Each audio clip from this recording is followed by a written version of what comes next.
An impressive group comprised of individuals who have made significant contributions to interscholastic athletics in New Hampshire have been selected for induction into the NHIAA Hall of Fame today. Inductees include outstanding professionals who have promoted all of the values that high school sports bring to schools and to communities. Interscholastic athletics provides a valuable laboratory in which sportsmanship, honesty, dedication, teamwork, self-discipline, loyalty, and cooperation are learned and practiced. An integral part of education, interscholastic athletics is the master teacher of values, and the teaching of values is essential to the education of our youth. Profound dedication of these professionals, so fundamental to interscholastic values, makes possible the continued growth of interscholastic athletics. New Hampshire is truly indebted to these giving individuals who have touched the lives of so many young people in our state. Certainly one of the most distinctive chapters in our great tradition of sports in our nation rests in the many outstanding accomplishments which comprise the colorful tradition of interscholastic sports. The spirit of America is embodied in high school athletics, which reflect the aspirations, dedication, involvement, and teamwork that make dreams come true. We take great pride inducting the new members. They symbolize the ultimate achievement in athletic competition as well as in their chosen professions. We hope that everyone involved in the high school sports arena will share in the spirit of the NHIAA Hall of Fame, which stands as a lasting memorial to the New Hampshire tradition. So sit back, relax, and meet this year's class. Under the category of contributor, the NHIAA is proud to welcome Mr. Peter S. Cofran into the Hall of Fame. A 1969 graduate of Pembroke Academy, Peter played 2 years of soccer, 3 years of baseball, and managed the boys' basketball team for 3 seasons. In addition, Peter was the sports editor of the school newspaper and reported on Pembroke Academy sports to the Concord Monitor. Upon his graduation from Pembroke Academy, Peter attended Plymouth State University. He served as a resident assistant for 2 years, boys basketball manager, and announcer for 4 years, was a member of the Student Senate for 2 years, and was elected as the student body president his senior year. Peter culminated his 4 years at Plymouth State by earning the Van A. Hartman Memorial Award, annually presented to the outstanding senior man. After earning his degree in teaching, Peter was hired as Plymouth High School varsity softball coach and girls varsity basketball coach in 1974. Over his 37 seasons of coaching, his teams have made it to the state finals several times. More importantly, however, Peter cites the lasting relationships that he formed with his players and parents as the most rewarding aspect of his coaching career. In 1977, Peter established the Plymouth Area Little League softball program. In 1978, Peter became one of the founding members of the New Hampshire Softball Umpires Association and served on the organization's executive board from 1978 through 1992. Over this same time, Peter served as the rules interpreter for the state of New Hampshire. In addition, Peter was a founding member of the New Hampshire Softball Coaches Association and served on their executive board from 1983 through 2006. Peter has been a contributor to the NHIAA and school-based athletics for as long as anyone can recall. Starting in 1972 as the public address announcer for basketball championships held at Plymouth State to his current role as chair of the NHIAA Awards Committee. Peter's commitment to the organization charged with perpetuating the mission of school-based athletics is almost without parallel. In over 50 years of service to the student athletes of New Hampshire and the NHIAA, Peter has served on 10 different committees, including the NHIAA Executive Council. Although Peter's role in the state has evolved over his 50 years of service, he shows no signs of stopping. He currently serves in a leadership position within the New Hampshire Athletic Directors Association and is committed to providing new athletic directors with a quality mentorship program.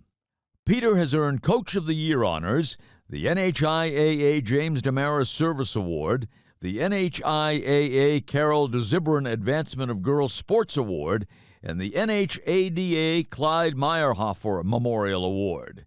His impact on the sports of softball and girls basketball is immeasurable, and his dedication to the profession. His impact on the sports of softball and girls basketball is immeasurable, and his dedication to the profession of athletic administration and the NHIAA continues through today.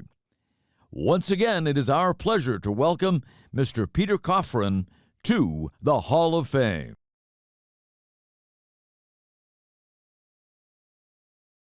I guess I'd look back to 1974. I was a business education major at Plymouth State, and I was out student teaching. And at that time, you observed 1 day a week for 8 weeks, and then you student taught for 8 weeks. And the last day of my observation, the teacher comes up to me at the end of the day and says, "Now, Pete, you're going to shave off your beard by next week, right?" And I went, "Why?" And she goes, "Oh, that's unprofessional in the business world." Well, okay, and I left, and I drove back to Plymouth. I said, so I went and saw the director of student teaching, and he said, "I don't know if I can do anything. It's only 3 days, but I'll see what I can do." 2 days later, he called me, said that I'd been moved to Plymouth High, which obviously was right in town. I didn't know anybody at Plymouth High, but that was okay. And then the fourth day I was there, last period of class day we had was an activity in volleyball. And all of a sudden this gentleman walked in from the side and goes, "Hey, Cofran, how'd you like to be my girls' varsity softball coach? I'll even give you $130.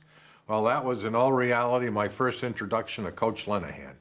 And so a 21-year-old for $130, sure, I'll coach girls softball. We played down in the Dust Bowl, and we won our first 3 games, and I thought I was the greatest coach in the world, and we proceeded to lose our last 9. But it was a good season, a great experience. And the following year, Coach Lenahan came and saw me in October and said, "Hey, Pete, how would you like to be the varsity girls basketball coach? I'll give you $380. So I mean, that was even better. So I was very fortunate. I worked with Coach for 25 years in coaching softball and 12 in girls basketball.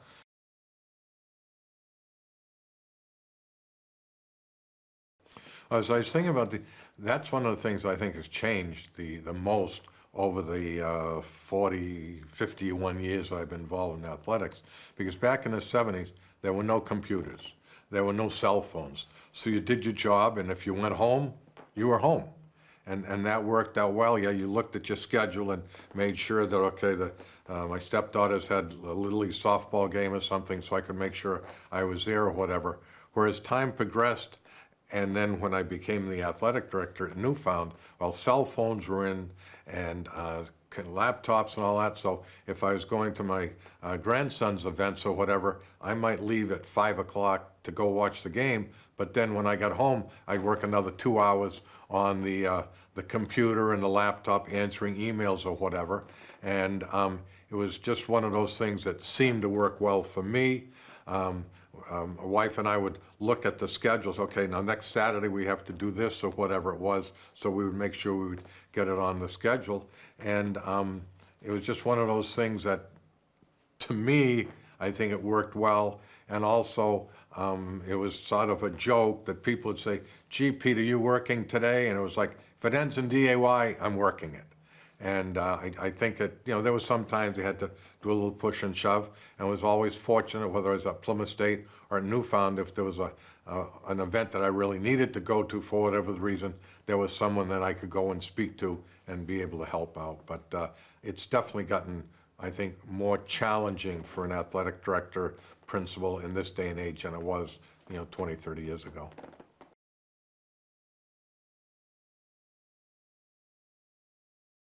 Many. And I think one of the best ones is that now athletics is considered education-based. And I just think that is so important in this day and age. because back in the 70s and 80s, you went out and played, you did stuff. Whereas now, kids spend more time on social media and whatnot. Parents spend more time on social media. Travel teams now are huge. They cost a lot of money, and they definitely have their purpose, and they help certain athletes get better. But the thing that I have found maybe the most difficult is that many of them come back to the local schools, and now they're playing with 10 or 12 of the girls that they know. It's a different level of competition. Again, times have changed. There are less three-sport athletes today than there were even 10 or 12 years ago, but I think that's something that's missing. I think, unfortunately, because of everything, fans are more negative. You know, the club teams win, well, my team doesn't. Well, that doesn't mean the girls or boys aren't playing, practicing just as hard. It doesn't mean the coach isn't working just as hard to get them to learn, and it doesn't mean the officials aren't working just as hard to make good calls. And I think some of the negativity is causing people to decide maybe not to coach or maybe not to officiate. In both ranks, we need a lot of people, whereas 15, 20 years ago, parents loved to coach and officiate because it kept them involved with the sports. And I think the other big change is unified sports. Special Olympics has got involved with the NHIAA, with the unified sports, and it just makes, in my opinion, such a big difference. And I saw it firsthand when I was at Newfound, and the student scores a basket, and the parents in the stands very excited, and they start to cry because they see success that their son or daughter had that they had nothing to do with it. And the player goes down the court and they high-five somebody or whatever, and they can see that the kid really has something, they're feeling good about themselves. And it changes the culture in a school. And there are so many students at Newfound when I was there that they'd see me, and there's one particular boy that we would always high-five when we go by the hall, but 9 out of 10 times I would intentionally take my hand away from him so we didn't. And that just established a rapport, then we come back and high-five. But he still sees me, and he just will remember that all the time. And it's those connections, I think, especially with Special Olympics, that everybody is part of the school. And I think that's a significant positive change that the NHIAA has worked well with Special Olympics in New Hampshire on.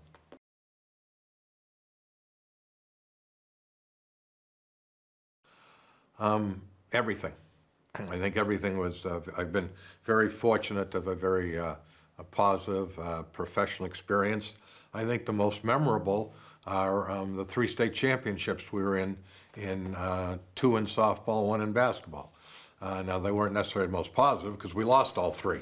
But at any rate, Coach Lenahan kept me on the ranks, and we went from there. But I think all the girls that I coached over the 40 seasons, 37 at Plymouth and then 3 down at Newfound, the relationships that made with the girls, working with them on the field and off. As an athletic director, you see the students all the time. It's different than the math teacher where the bell rings and it's okay, don't forget page 21 tomorrow, you got 3 minutes to get your class or whatever. Athletic directors get to see the athletes in their real world.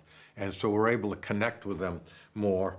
And, you know, I'll still, the Irving Station in Ashland, hi coach, how you doing today? The girl hasn't played for like 25, 30 years. And just that coach, it just sort of, wow, you know, it just means so much. And now with the NIAA, I'm on the first ever mentoring committee, which has really been a great opportunity for me, again, representing Section 1, but it's taking some of the ideas that Angelo Fantasia and I had worked on back 14 to 16, 17, to come up with some type of mentoring program for New Hampshire athletic directors that now has really expanded, highly respected throughout the country, and is really making a difference in New Hampshire, particularly where I think last count we have like 45 athletic directors with less than 5 years experience. And when I started, it was just the other way around. So I think those are some of the things that have really memorable to me. And again, I've been very fortunate to be in the right place at the right time.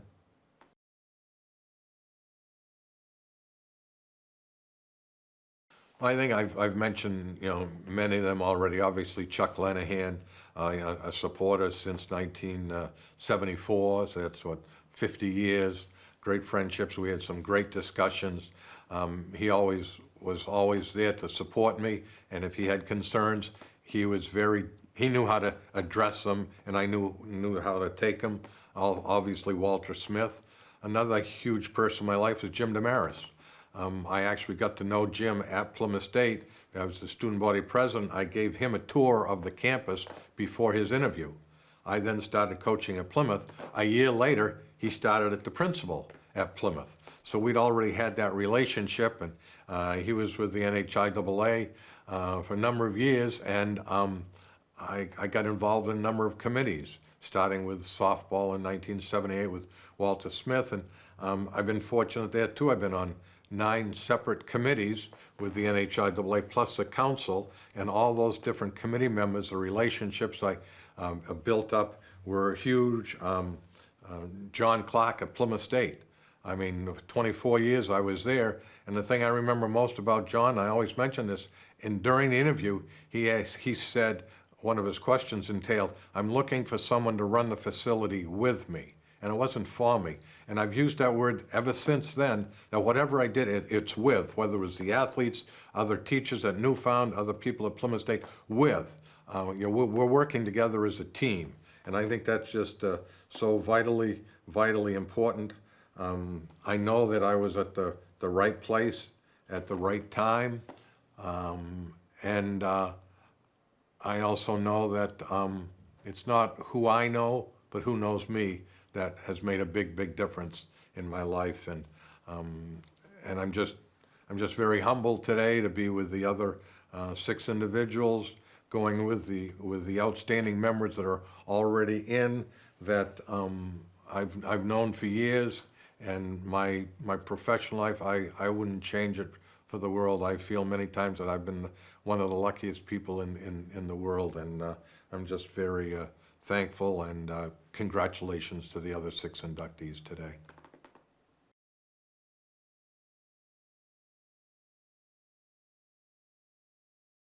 Of coach, the NHIAA is proud to welcome Mr. Tim Haskins into the Hall of Fame.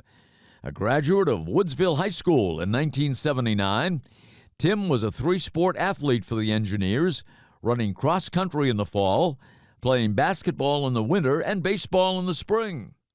During his years at Woodsville, Tim was fortunate enough to play 2 seasons of baseball and 1 season of basketball for fellow NHIAA Hall of Famer John Begonzi. Tim's first experience with NHIAA championships was as the starting first baseman on the 1977 Class M championship baseball team.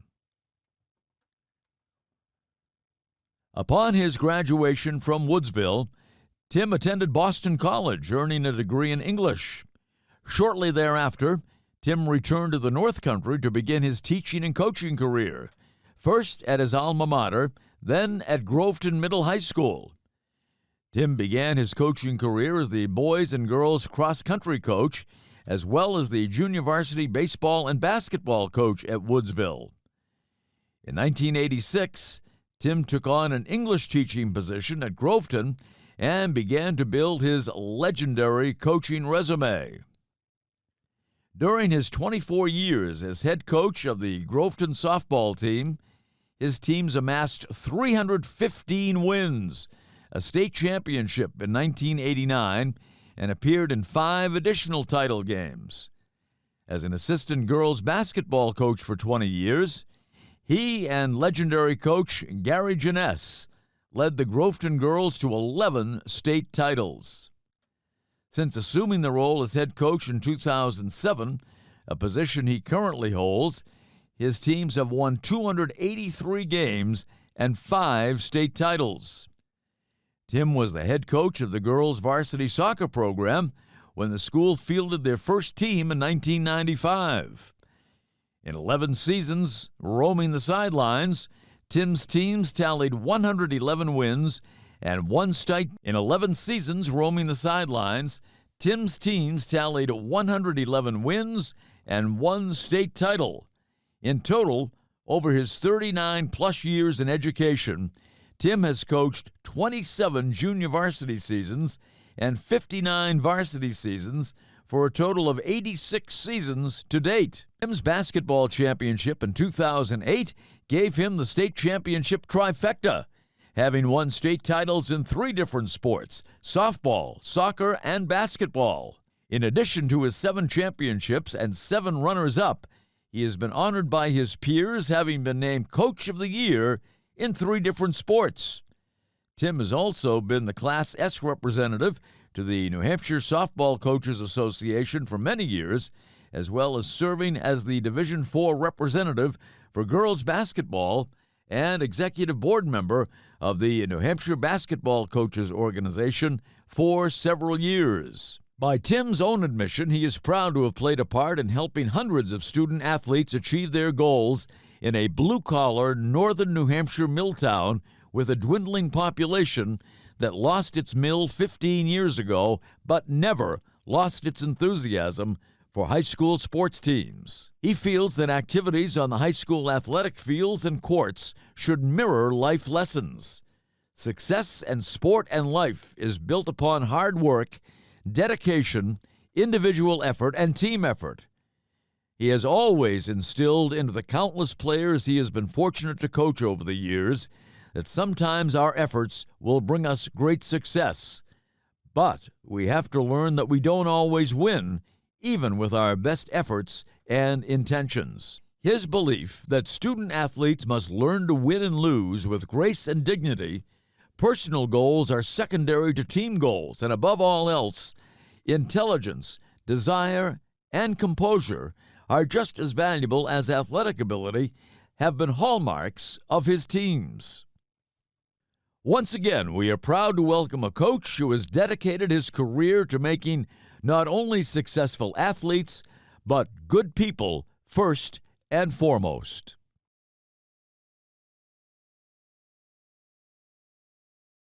The first person to steer me into coaching was my dad, Harold Haskins. After I'd graduated from BC, I was home doing some, with my English degree, doing some correspondence for the Valley News. He was assistant superintendent of schools in the Haverhill district. And one day came to me and said, you know, there's a junior high baseball coaching job open. Is that something you think you might like to do? And I did. It went pretty well. And one thing led to another, and over the next couple of years at Woodsville, I was able to get in on a few different coaching jobs. And after about a year, Dad came back and said, you know, if you're interested in coaching, teaching might be something you want to think about as well.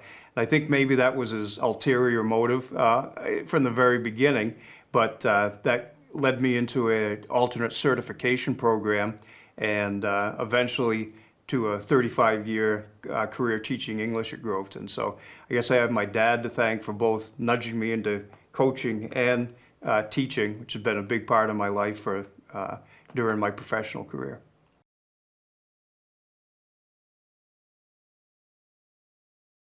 Obviously, coaching is a big time commitment, and I have 2 sons, and trying to do my thing and follow you know, their careers, especially in sports. They were typical coaches' kids, you know, from a young age, tagging along to practices and getting exposed to the 3 different seasons I was coaching, and they became, throughout their school career, 3 sport athletes as well.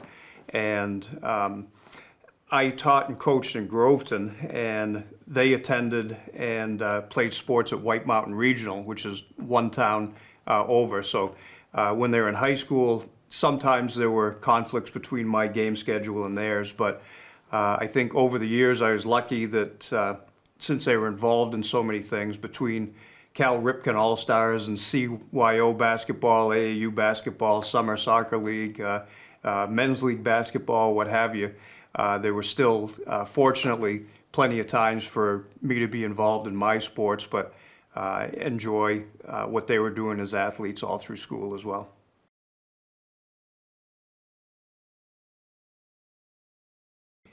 One thing I found really interesting over the years, a difference, is the method and the extent to which sports are covered media-wise in New Hampshire. Back when I first started, after a game, you'd call up the local newspaper, give them the line score and so forth. And if you wanted information on another team, you hopped in a vehicle and drove somewhere. The Gary Jeunesse, whom I was assistant basketball coach for, and we drove all over the state, really, to maybe get an edge on some of the other teams out there.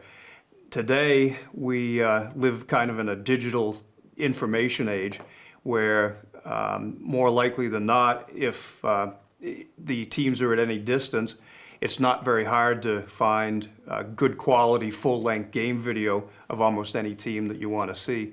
And also with outfits like New Hampshire Sports Page, Ball 603, there are a lot of media outlets now where players too, their names, their faces, their stats are out there in a way that they never were in the past. And I can scout by going to one of those sites and finding out who other teams' leading scorers are. And the kids who've grown up in that environment today are very much invested in it too. I think they really like going and seeing game video of themselves out there and pictures and stats. So a definite change since the early days, but I think in a very positive way too.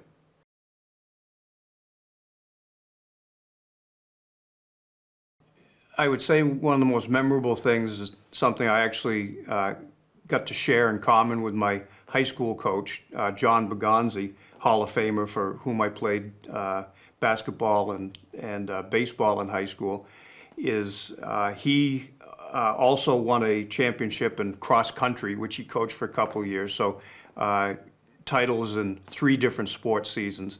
And early on in my career, I had a softball title. I had a soccer team in 2004 that kind of caught fire in the middle of the season, went to the championship, and I got thinking, well, I've got titles in 2 different sports seasons that aren't even Groveton's marquee sport.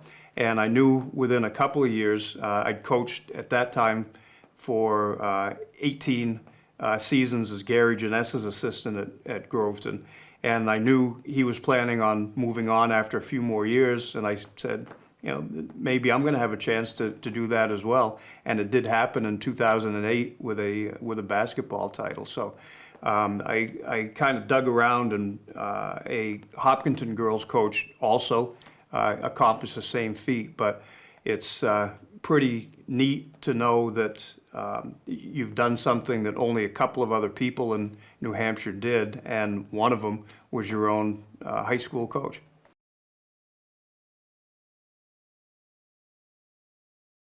Well, I spent my entire teaching and coaching career at Groveton High School, which is a small northern New Hampshire school, but one with a great sports tradition and a lot of other great people working in sports. I was hired by a guy named Fred Bailey, who's principal and basketball coach at the time, boys basketball coach at the time I was hired. He also went to Woodsville and played for the same coach I did, so I think he saw me as a potential not only new teacher coming in, but somebody he wanted to get involved in athletics. He was a Hall of Fame inductee as a contributor a few years back. Then I had an opportunity, Gary Jeunesse, also a Hall of Fame coach, took me on as an assistant and JV coach in basketball, right at a time when the program was taking off and accomplishing great things. He also, I took over softball from him, and that led to a 24-year career there. And he also helped steer me into now refereeing and involvement in coaching associations. My counterpart at Groveton, boys coach Mark Collins, also was inducted in the Hall of Fame a few years back, and he's been boys basketball coach now for around 35 years, probably the longest tenured coach in Groveton history. And when you've got somebody of that caliber working opposite you, the boys and girls programs, I think, have really pushed each other over the time I've been there. And I've been lucky to have the same guy as my assistant basketball coach for all 17 years I've done it, Alan Wheelock. And he originally, way back in the day, got involved coaching his own kids. And of course, they've long since graduated, and some of his grandkids too. But now he's like dad to everybody in our program, and helps give my program a lot of consistency and a good foundation. So, how lucky can you be, go to work in a small school in a small town in northern New Hampshire, but have that many, great people, great coaches and people around you. So I've been very thankful for that.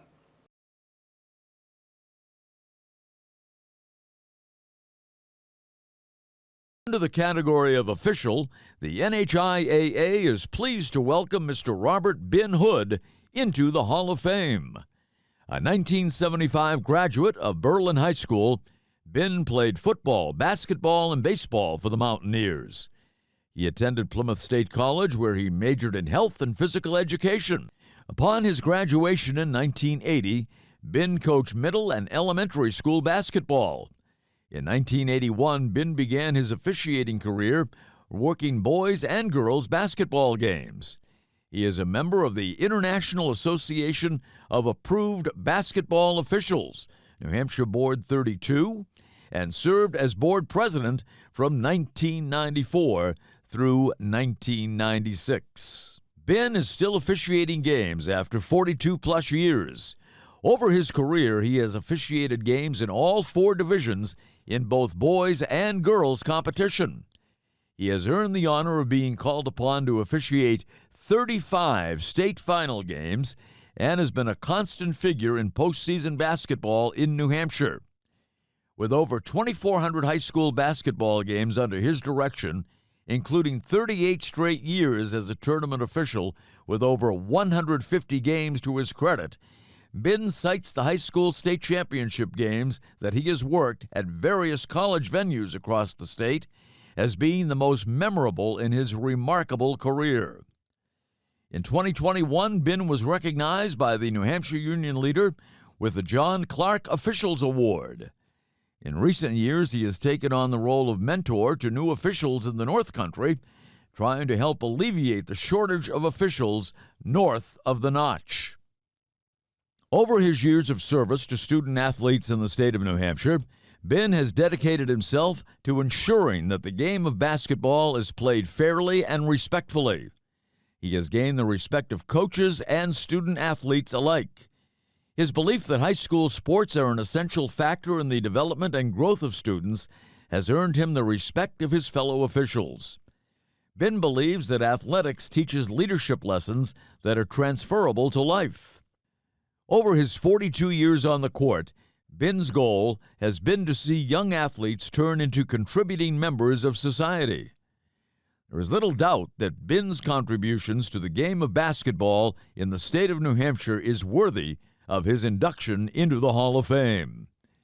Having said this, it is his contributions to the student athletes in the state and his steadfast support of school-based athletics which makes him the person that he is. Bin and his wife Patricia, an accomplished student athlete in her own right, having played lacrosse at Plymouth State, are the proud parents of 2 student athletes who went on to play sports at the college level themselves. Son Eric played basketball at Bates College and eventually earned his Ph.D. at Northeastern. Daughter Kelly played field hockey at Dartmouth College and went on to attend Columbia University for her M.A. and the University of Southern Maine for her ABSN. Once again, the NHIAA is pleased to welcome Mr. Robert Bin Hood into the NHIAA Hall of Fame.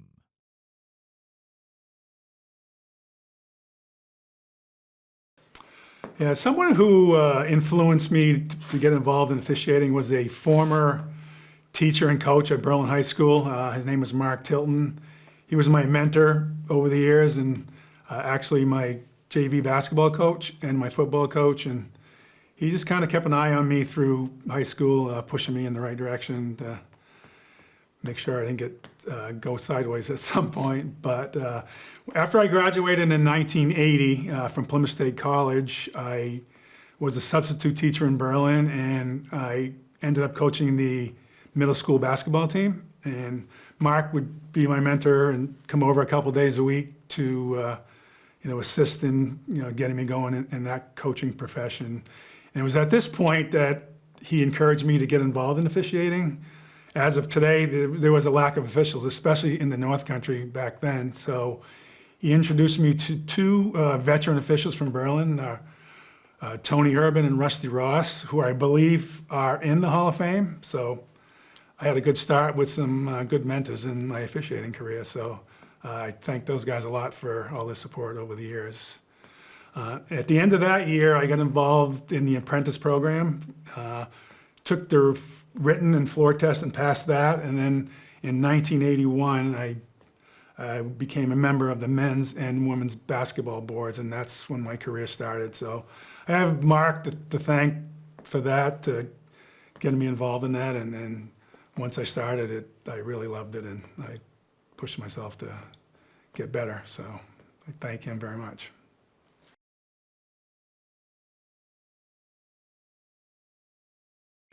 Yeah, I managed to balance my career, my family, and my officiating with the help of my wife, Patty. My parents also helped it, and our extended family helped. This was really important when we had our two children. We both had two full-time jobs. My wife was a teacher and a coach at Berlin High School, and so it was tough on her, especially living in Berlin, where the winters are long. And so she was left hanging there all winter, taking the kids and, trucking them around in the winter. So I also had a flexible work schedule where I could maybe work one day later, and if I had a game the next day to travel, I was able to get out earlier. So that was extremely important. As I started improving as an official and getting more regular season and tournament games, my wife, my kids were younger at the time, but she realized this was something I really wanted to go for, and it was at this point that I had her full support, and that's, I believe, when I really started improving and my career took off. So yeah, I thank her for that support.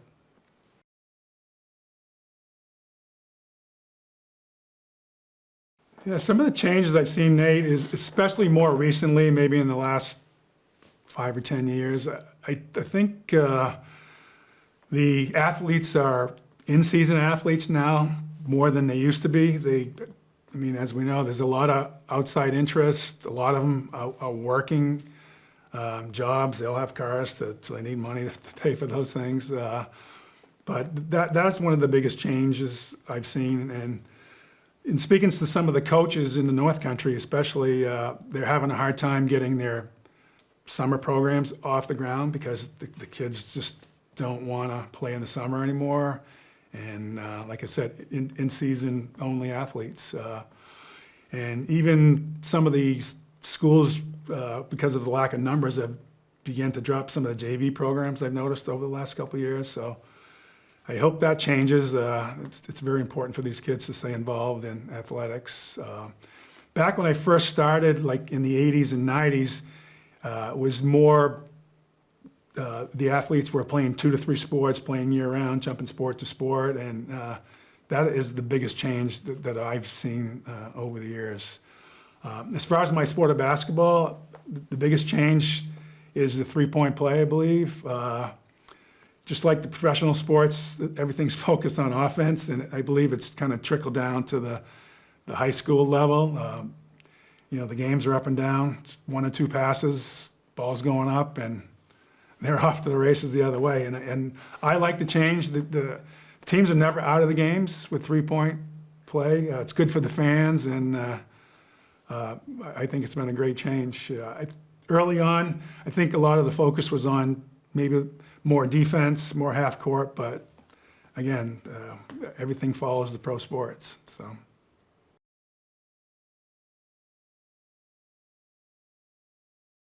Yeah, as far as all the close games and overtime games, I can comment on both the successes and the most memorable part of it. As far as successes go, I feel I've officiated at a high level for my 42-year career, and I attribute a lot of that to my health. I've never really had any kind of major injuries, a few tweaks here and there, but missing a lot of games or missing a week, a month, or even a season. So I feel really blessed with my health for officiating that long. The longevity of my career has been definitely based on no injuries. So I've also officiated in approximately 35 state championship games, which is quite an honor to be involved in that many games. Officiated all the main college venues, UNH, Plymouth State, St. A's, Keene State, Southern New Hampshire University, to name a few.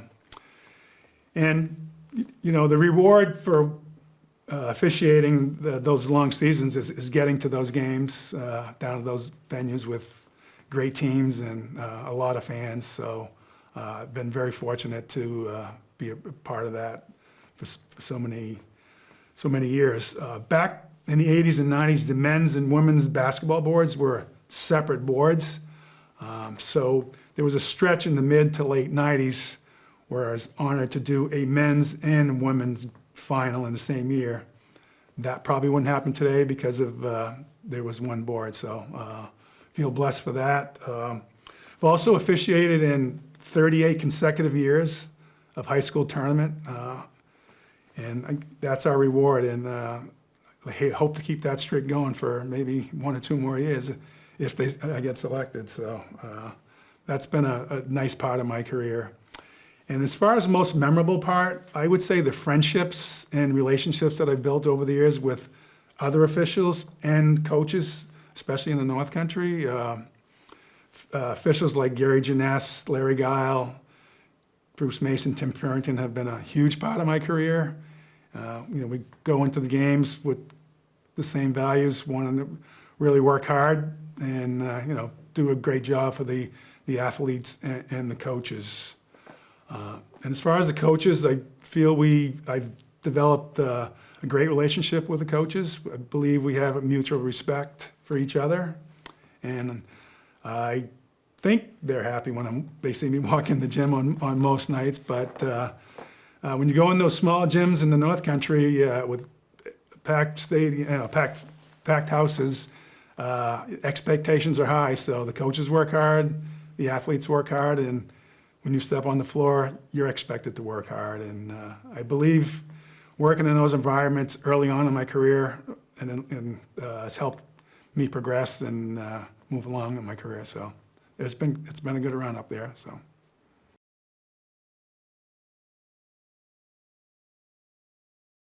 Yeah, I'd like to thank and recognize my wife, Patty. I talked about that a little earlier. Without her support, I don't think I could have had the 42-year career that I have going right now. This was tough when we had our 2 children, Eric and Kelly. I would be gone 3 to 5 nights a week, and some weekends. Leave in the morning to go to work with my gear, then come home 10, 11 at night, and then do it again the next day. So her support was critical to the success of my career. Patty is also a member of the 2009 Hall of Fame, so it's kind of cool that, according to my source, Mr. Peter Cofran, that we're going to be the second married couple to be inducted into the Hall of Fame. So when he told me that, I thought that was a pretty cool side note. Yeah, and just wanted to thank everybody, the NHIAA, the committee, and yourself for putting this program together. I know it's a lot of work and a lot of time, and this was something that was never on my radar, the Hall of Fame, because as an official, you want to go unnoticed, unseen, and walk in and walk out. But it was a very awesome surprise, a very humbling experience, and I just want to thank everybody for this great honor, and I'm looking forward to the ceremony in November. So thank you.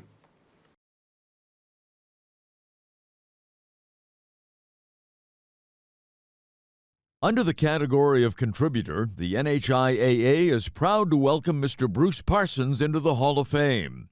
Entering his 31st year as principal at Plymouth Regional High School, it has been said that Bruce is the model of a principal's involvement in the NHIAA. Always willing to pitch in and solve the problems for the entire state, Bruce's contributions to educational-based athletics have made a positive impact upon student athletes in all 89 member schools. Born in Boston, Massachusetts, to a father who worked as an MDC officer with the Massachusetts State Police and a mother who was the clerk of courts in Chelsea, Bruce, along with his brother and sister, attended school and graduated from Rivard High School.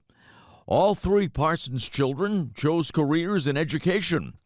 While Bruce's career took him north of the border, his siblings dedicated over 35 years to the students of Rivard. A graduate of Bridgewater State University in 1974 with his BA in history, Bruce began his career not in the classroom, but as a juvenile probation officer.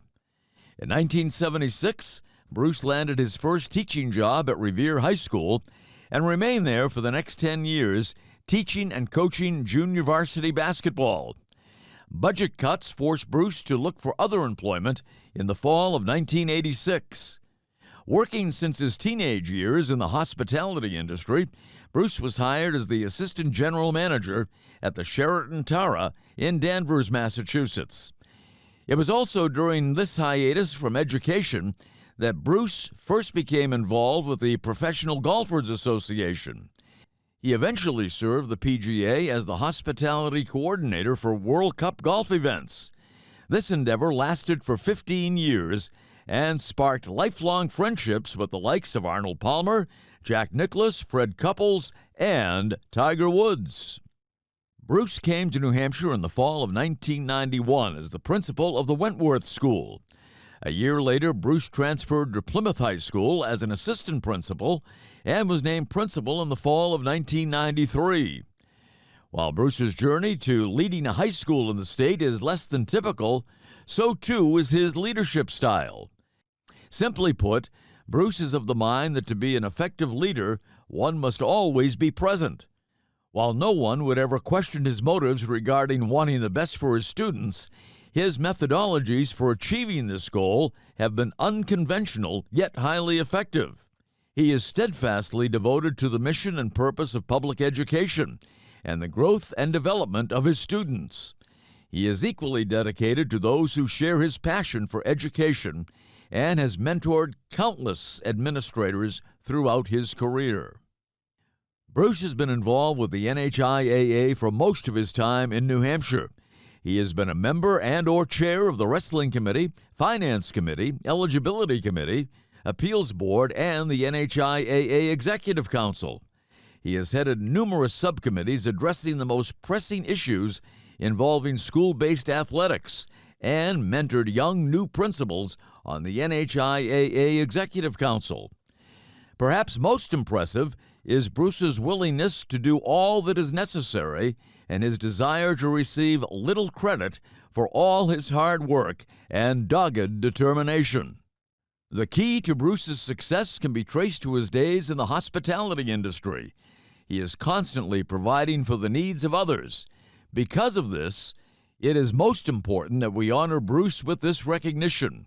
Additionally, we can continue to honor Bruce's legacy by renewing our collective commitment to providing for the needs of the people we serve, as he has done for over 30 years.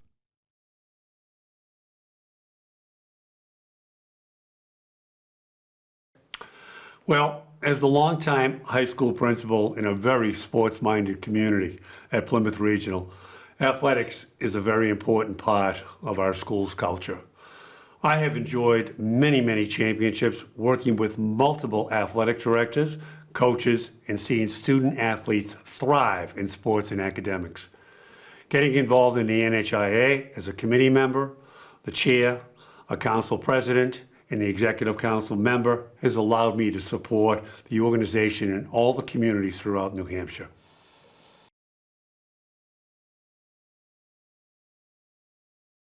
It's a very tough question.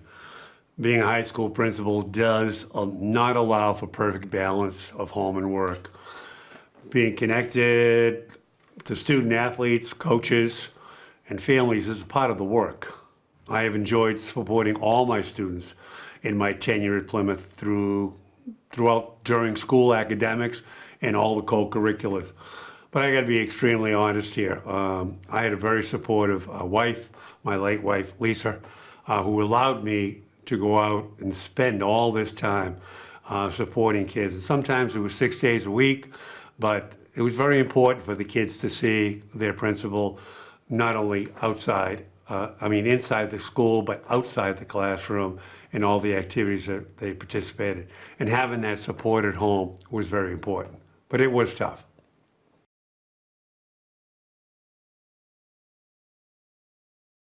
Oh, Nate, many, many, many. I am so pleased to be a contributing member of the multiple NHIAA committees and leadership council. I've enjoyed being part of an organization that is willing to increase participation through non-traditional activities, as well as to promote sportsmanship and fair play for all our participants. I've enjoyed working with multiple executive directors, starting with Jim Damaris, Pat Corbin, and now Jeff Collins. The relationship I have formed with several colleagues, principals, are valued and very, very important to me. And I've been able to see so many new sports added since I've been on this council. And it's a pleasure that we reach out. And with the incoming of the new sports, esports, it's just a thrill to be a part and being part of that contribution.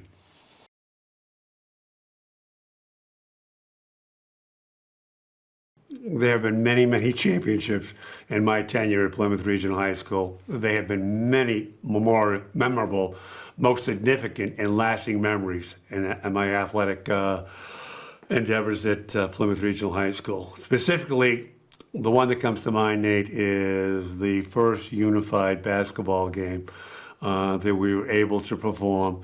And it was a wonderful event. In fact, it was with one of our rivals, Laconia, and my very, very good friend, Steve Beals. We considered ourselves coaches. I think we were coaches, but we really weren't.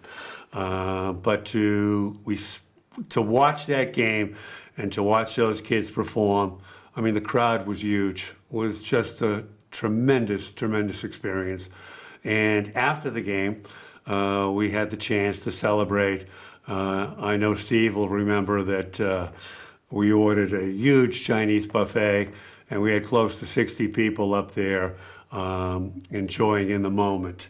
But I'm so pleased to be an active supporter of unified sports, and will leave Plymouth knowing that all the students take pride in wearing a school uniform, participating in athletics.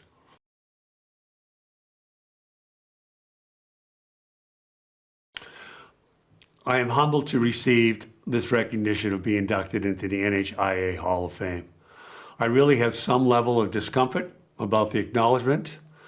I would like to thank all those at Plymouth Regional High School for supporting me in my involvement in the NHIAA, including past and current superintendents. My first superintendent, Paul Dulac, John True, Mark Halloran, and my current superintendent, Kyla Welch, have been extremely supportive as I move throughout the NHIAA. I would also like to thank my athletic directors, Chuck Lenahan, James Carey, and Todd Austin. I appreciate the dedicated efforts of our coaching staff, past and present, as well as all my fellow administrators who helped me along the way. I want to thank the Executive Council, the Sports Committee, council members. Finally, I want to thank my fellow principal colleagues for their support and friendship, and last, my family and friends. And a special shout out to Charles Lenahan, who strongly encouraged me to get down to the NHIAA and get involved. And Chuck, I did that.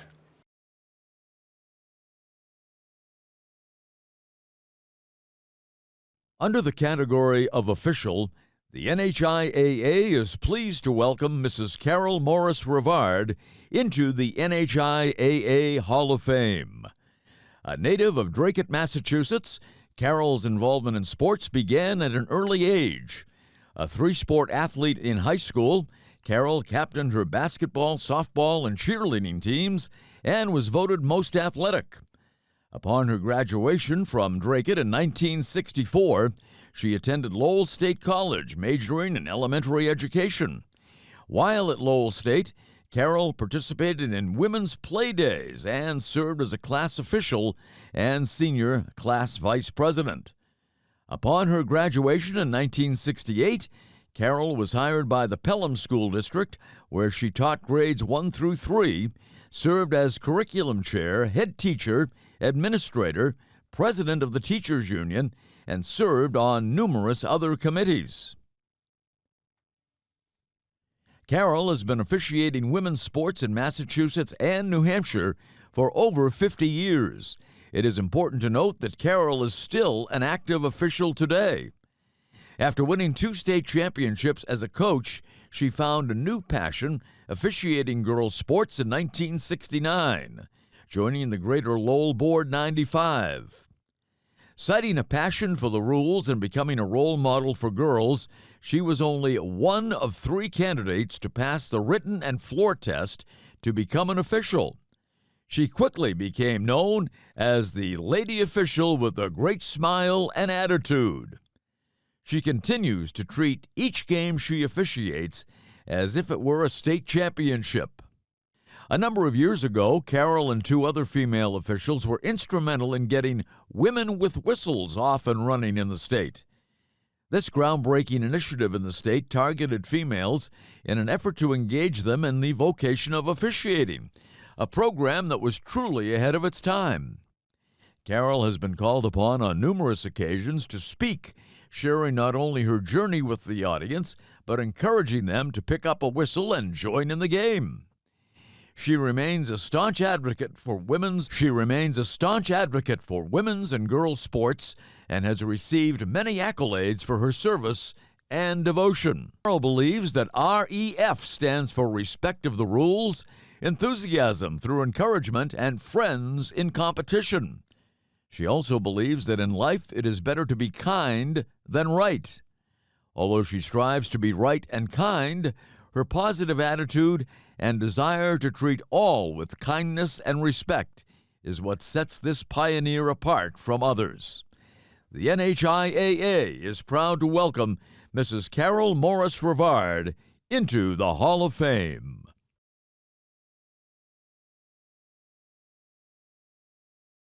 I was a master's degree program in 1970, and my professor, Pat Mogan, didn't show up.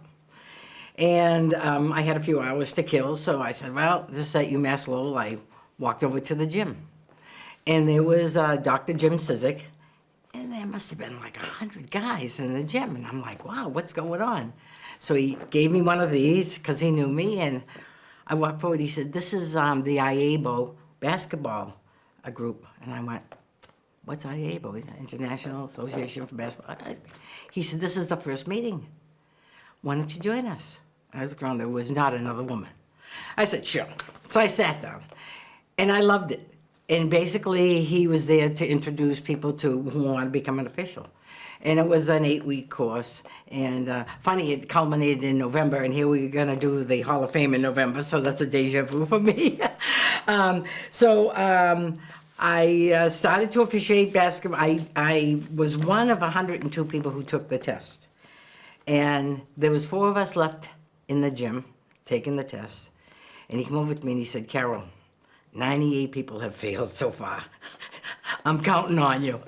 I said, I'll do my best. Well, sure enough, I passed. I got a 92, and they threw out a couple of questions, which made me feel even better. And I started on my world of officiating. And here I am over 50 years later, not doing basketball anymore, but still doing softball and field hockey. So Dr. Jimmy Sizik was kind of my go-to man. I know when I got my master's degree, he not only came out and the dean said, I want you to know that Carol is the youngest and the only woman receiving a master's degree in administration and supervision. And Jimmy goes, and the greatest official. So it really made my day absolutely fabulous. And my heart grew that day, and I knew I wanted to stay in officiating.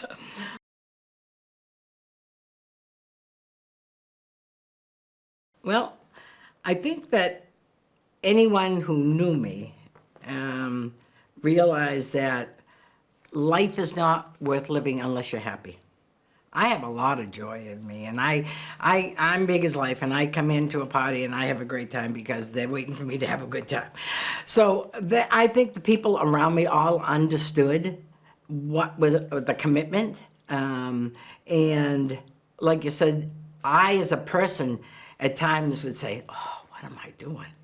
You know, I did a varsity girls basketball game one night, and it was supposed to start at 7 o'clock. And it didn't start till 8:30 because the lights had gone out in the gym.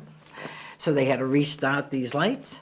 And then when I got outside and I'm going to say maybe 10:30, 11 o'clock, there had been a snowstorm. Yeah. And it took me like another hour to get home. And I'm like, am I doing the right thing? Like I said, it took a lot of time away from my life. But you know what? Everyone kind of understood that I'm a package deal. So.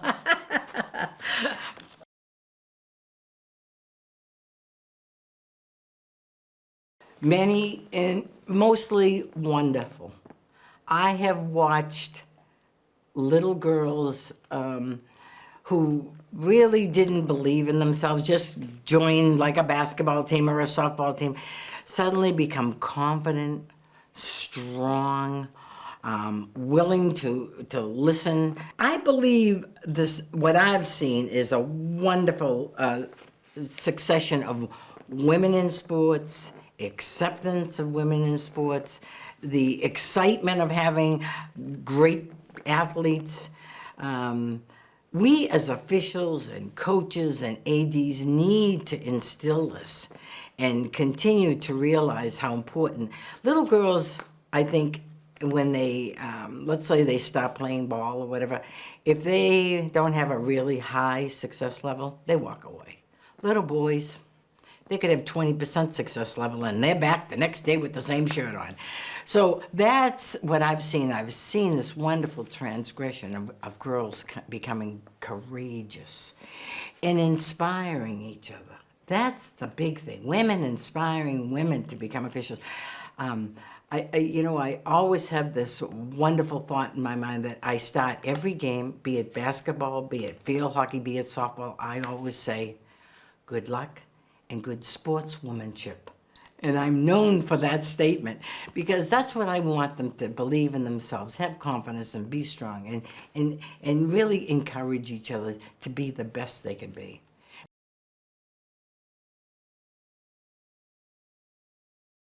I've enjoyed the whole journey, I guess. I guess there's one of the things was a middle school game.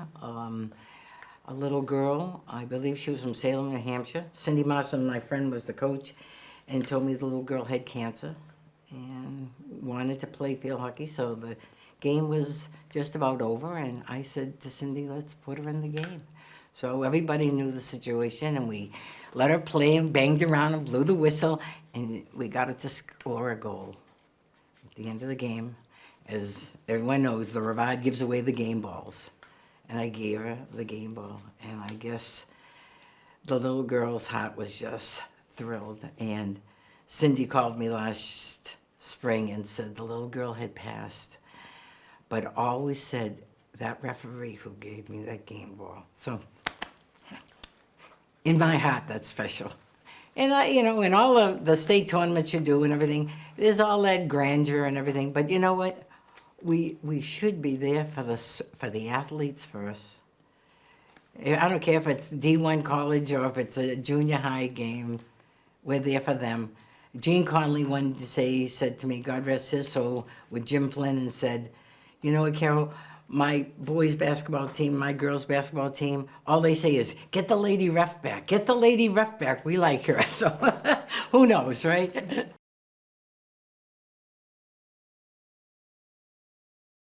Oh, from Dr. Sizik to all of those people that helped me get into officiating, my family, I don't know, my Mercedes-Benz license plate says CR positive ref. And I think that's kind of my lifestyle, CR positive ref. I hope I have touched a lot of lives. I know people say to me, do you have any children? I say, yeah, over 1,000. And they go, what? And that doesn't count all my sports children. So that's always good for a laugh.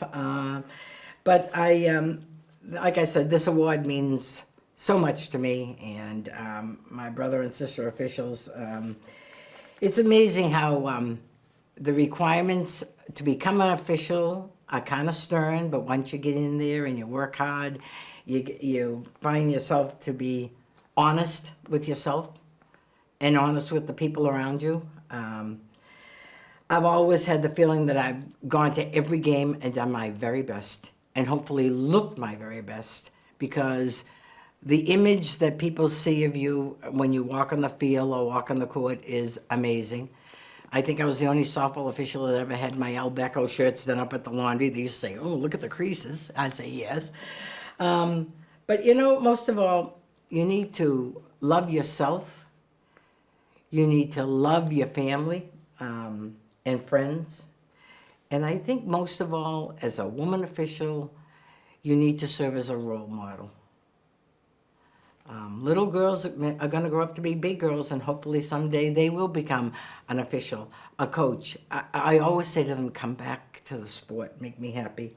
And being a Jeep girl also, I also reflect on the words joy, which is my life, enthusiasm, excellence, and a passion for the rules, and women officials. I love everything I do, and thank you again from the bottom of my heart.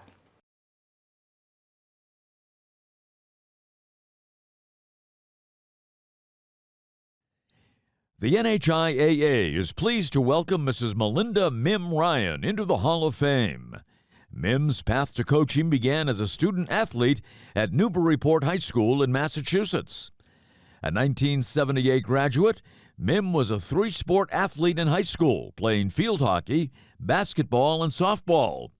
She earned 10 varsity letters over her high school career, captained her basketball team her senior year, was a scholar athlete named to the Daily News All-Star team, was a Boston Globe softball All-Scholastic, and named the Harry Aganis basketball team her senior year.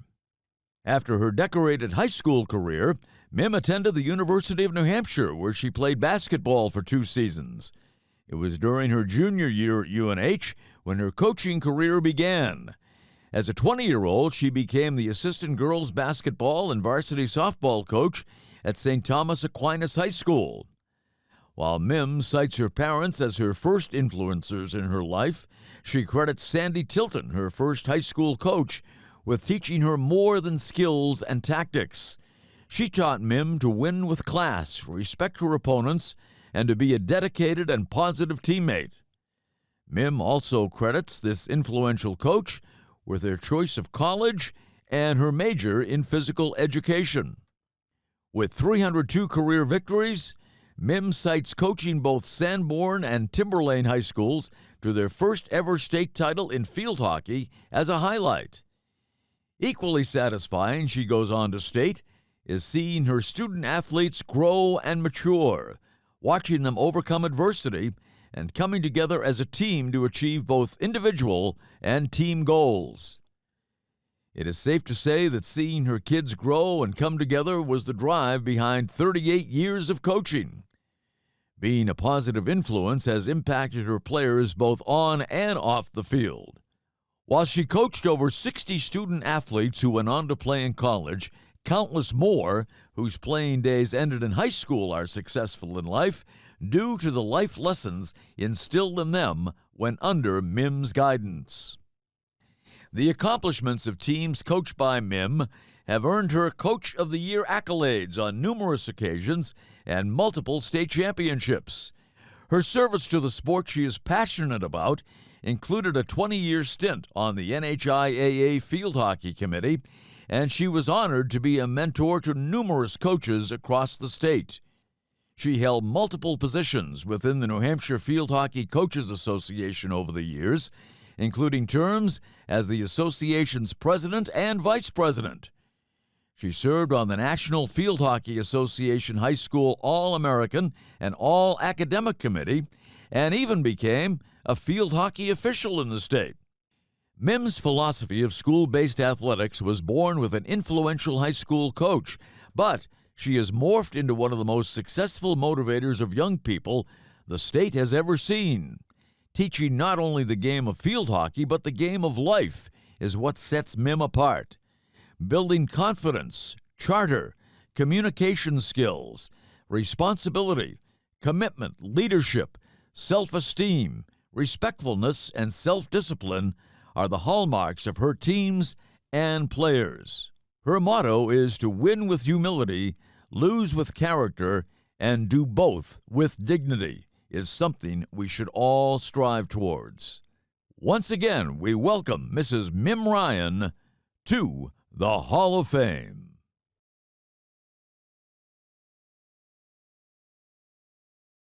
I think when I look back, the easiest way I can describe it as getting involved in coaching was there was one Sunday night, and you're probably too young to know this program. Nova was on. It was a science program. And I was watching it with my dad. Initially, I thought I wanted to be a nurse like my two aunts, but they were showing a surgical procedure. And when I saw the human body opened up, I'm like, no, okay, I'm gonna scratch that off the list.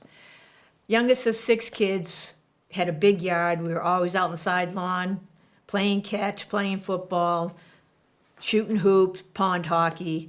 And our summers involved going to the Newport playground, where it was high school teachers and high school athletes who are our directors and counselors. And if you know Newport, Mass, it's filled with a lot of pride. You always want to be a Clipper, wear the maroon and gold. And as a youngster, my dad used to take us to the football games, and it was just the nostalgia of it. And going up in the attic and seeing, like, my dad's yearbook, his letter jacket back in the day. Always wanted to be a Clipper and play sports. So I think it was just a natural progression being always involved in sports. Once I got to the high school, I always had very positive coaches along the way, but one was really influential in being my first coach. Taught us more than just the skills and the tactics. It was how to win with grace, be prepared, respect your opponent, play hard.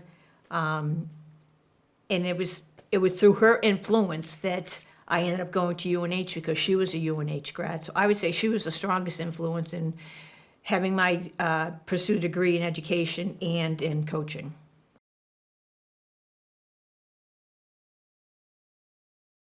The balance between home life, work, and coaching was, I want to say easy, but that's probably not the right word to use. My husband, former athlete, college coach, was an athletic director before he went on into higher administration. So he knew what the gig entailed. With our 2 children, they just became involved. They came to practices. I used to run a field hockey camp at Elite Field Hockey Camp for 25 years. Every Tuesday night, they would come down to camp, and they would have dinner in the dining hall, run around the fields at night because they both had their own sticks. Jared would be a ball boy, and he actually morphed into, when we were coaching, he was my timer at times because I couldn't find anyone to time. So just having that exposure that they were always being brought to games, whether it was our games, college games, whatever, they were always involved. And they too were athletes. So I think it just made it easy that everyone knew what the deal was, and they knew the expectations, and, you know, we just made it work.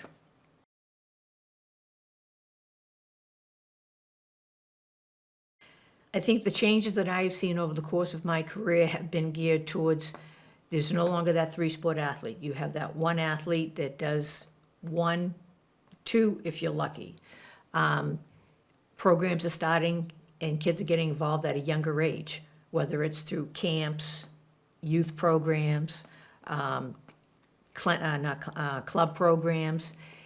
So they're becoming more skilled. With that skill comes the expectation that I can take it to the next level. Now, granted, there are far more opportunities for kids to play at the collegiate level, but sometimes those expectations need to be a little bit tapered because they think they've started so young that they can go for the top when really they might not be able to. So I've had to temper some of my athletes in the past that might have had bigger expectations on where they should go, and they were very happy where they ended up. And I think nowadays kids, especially with COVID, there's a lot of mental health issues. So I think as coaches, we had to be more sympathetic, flexible. The family dynamic has changed, so the expectations are different from kids when I was young and nowadays. Everything's just evolved, so it's just the flexibility in helping kids navigate their day-to-day, which is much different than when I first started coaching back in 1980.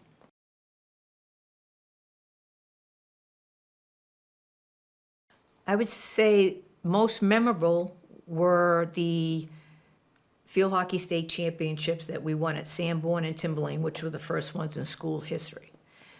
If I'm to look back at the most successful things that I look at, is more than it's building the team dynamic, getting a group of kids, helping them see how to work together, how to go about their day and be that dedicated athlete, to work as hard as you can to be a part of that group. Something that I always did throughout my career is each year we had a team word, and that team word or phrase was on a shirt. Burn the boats, the energy bus, Team 50. It was always something that was meaningful from my kids. And in that, they really bought in, if you will. And it was an expectation if they were a freshman or sophomore, like, Coach, what's our word going to be this year? What's our team shirt color going to be? And I always gave them game sheets. And on those game sheets could be motivational words or whatnot, or what we needed to do to face that opponent that day. And I see my kids nowadays and they say, Coach, I still have all of those game sheets. And then just the relationship that you build with the kids, to see them mature and grow over the course of their 4 years, overcome adversity, be there for the highest of highs and the lowest of lows. I've always tried to be a positive role model and mentor. And I think my kids, I still have friendships with them now, going to their weddings, seeing their families grow, which is kind of cool.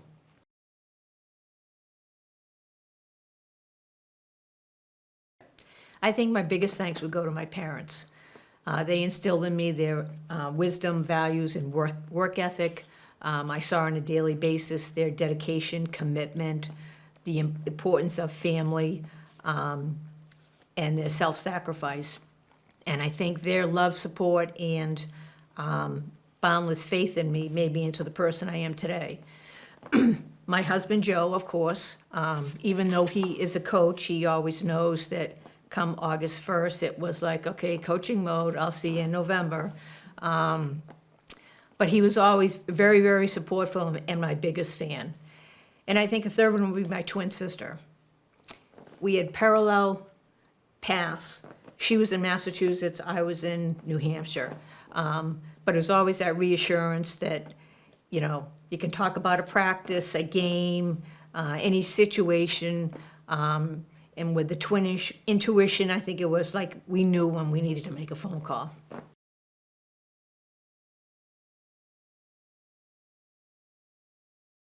Under the category of coach, the NHIAA is proud to welcome Mr. Tom Sawyer into the Hall of Fame.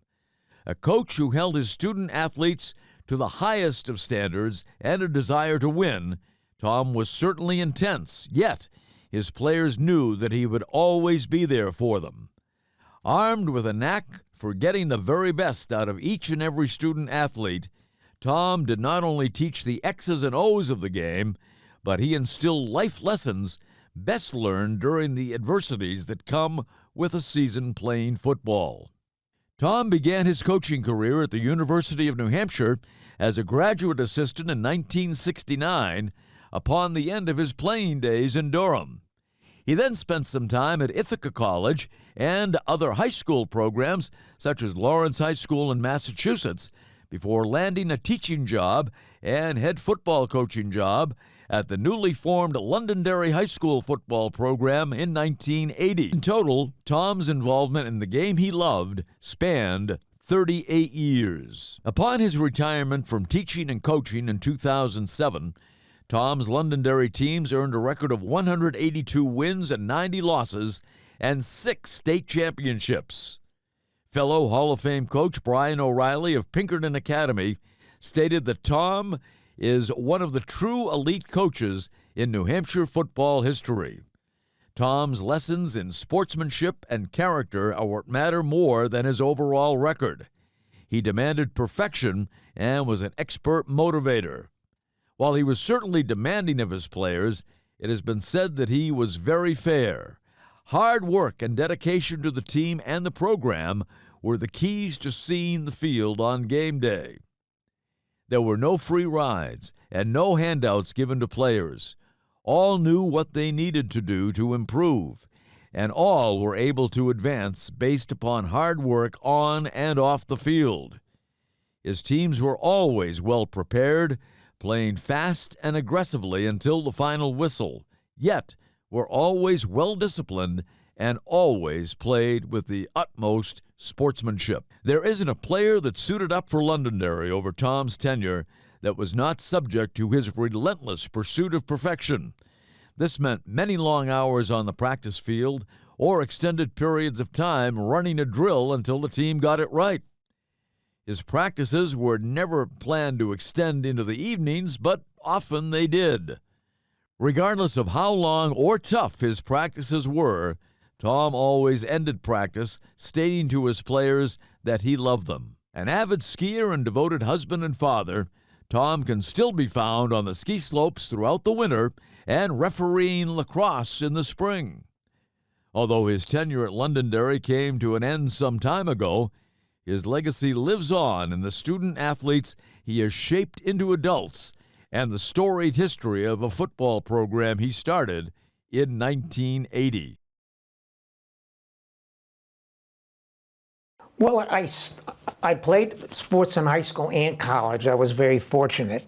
And I started coaching in college. I had a 5th year up at UNH, and I coached freshmen, was still playing freshman sports with NCAA rules at the time. So I ended up being an assistant at freshman football and an assistant at freshman lacrosse.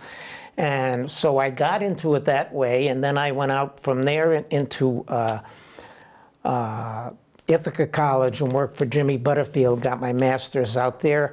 I didn't know which way to go. I didn't know if I wanted to stay at the college end of it because I saw the work involved, and I'm a very active person, and I wanted to kind of do more things. So after I got done with Jim up there, I came back into the high school end of sports over in this way after going to UNH because I was an avid fisherman. I wanted to get back into fishing. I'm an avid skier. Last year I skied 60 days up at Jay Peak. So you can't do that in college.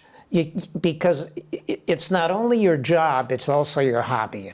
Even at Division III levels, you know, you got playbooks, you got spring ball, you got to bring recruits in, and I didn't really want that. I wanted to be able to coach my sports and then do my stuff, my individual stuff as well. So I ended up an assistant at Lawrence High for 10 years, and I had met Bill Newcomb again, who was was teaching at Wyndham. Then he became the AD at Londonderry, and he says, "Tom, why don't you apply for the newly formed head job football?" Actually, it was lacrosse first. I took the lacrosse job first for a year, and then football started. And Bill was instrumental. I was in the same dorm with him at UNH and with same fraternity, and he was super. I loved Ed Thibodeau. I don't know if you ever get a chance to meet him. He wasn't an athlete, but he knew high school athletics. He was the principal, and he really knew high school athletics. I loved the place.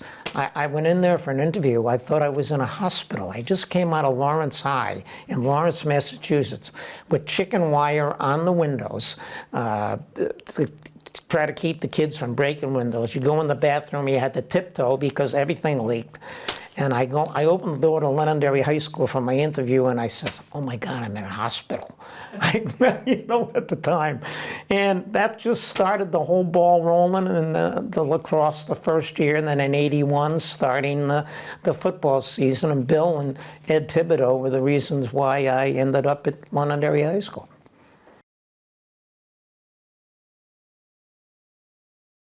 Not too well. I'm not a low-key guy. I wish the thing that I was able to do was to coach low-key. I wasn't that type of person. I was a Tasmanian devil. And I played like one, and I coached like one, and it was on my mind constantly. I brought it home with me. I went to bed with it. There was no apple picking on a nice fall day and foliage and stuff thank God, Kathy went out. We went out together for 5 years before she finally said, "I'm going to marry this nut." And it was constantly on my mind, constantly all the time. And I wish I could have calmed that down and not bring it home with me and leave it at the office, but it was a very difficult thing for me to do.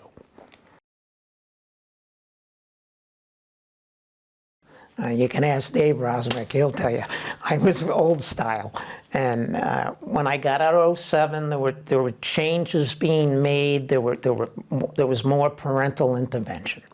And parents wondering why my child isn't playing as much as Jimmy's child. And, I really didn't have to get into it because people kind of left me alone because that's the type of person I was, to leave him alone. But it's crazy because you're between a rock and a hard place. You don't want to keep the kids from winning. Especially in this day and age, because they won't stick with it. I mean, as you know, it's harder and harder to get the kids to stay out there. So you tell people, listen, we're going to play as many kids as we can without jeopardizing the chance of the kids winning. And I equated it to a few of them like academic teams, like the math team. I said, the C students don't make the math team. The B and the A students make the math team. And it's the same in athletics. You have your below average athletes coming out for a team. You have your average athletes, and you have your above average. And really, the kids that got the most out of it were the kids that didn't play much. I can tell you one story that's always on my mind. It was after our first championship in '85. I'm sitting in the office by myself after the game. Everybody had left, and I'm trying to relax, and I hear this kind of whimpering. I says, in the locker room, because my office door was open. And I said, "Was that a dog? Did a dog get in here?" Or I went down each aisle. Finally, there was one of our athletes. Senior, little kid, below average athletic ability, crying. I says, "Jimmy, Pete," I think Danny. I said, "Danny, what's the problem?" He looked at me, he says, "Coach," it brings tears to my eyes. "What do I do now?" That answers that question perfectly. What do I do now? He had been accepted by the players. It was the greatest thing that ever happened to him. Enough said. That story has stuck with me forever. True story.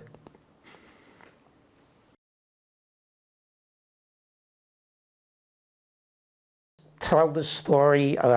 The first year, '81, we had 25 to 27 kids, freshmen through seniors. We played a JV schedule.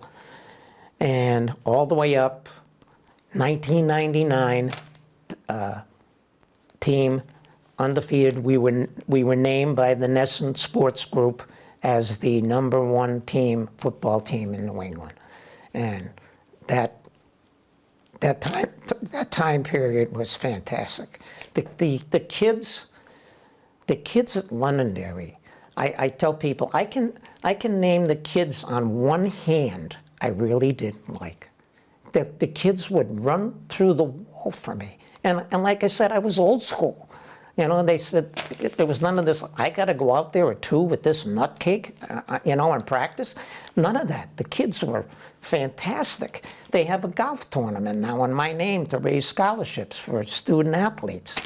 Friday night, the alumni is having a get-together with me to recognize me going into the NHIAA Hall of Fame. It's been, didn't make much money, but I had a great ride.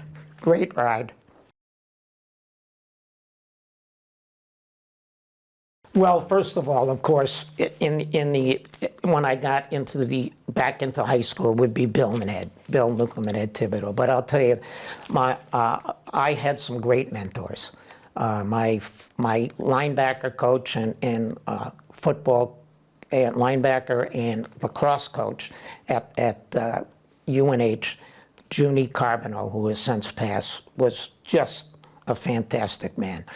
Taught me a lot. And then I end up, his good friend, Junie got me the assistantship with Jim Butterfield to coach football and lacrosse out of the college. And I could see right away why they were good friends. Jim he has since passed as well. Just a fantastic man to work for. You know, other than my dad, Junie and Jim Butterfield have contributed more than you would know. And as me, I was very fortunate to have them as teachers.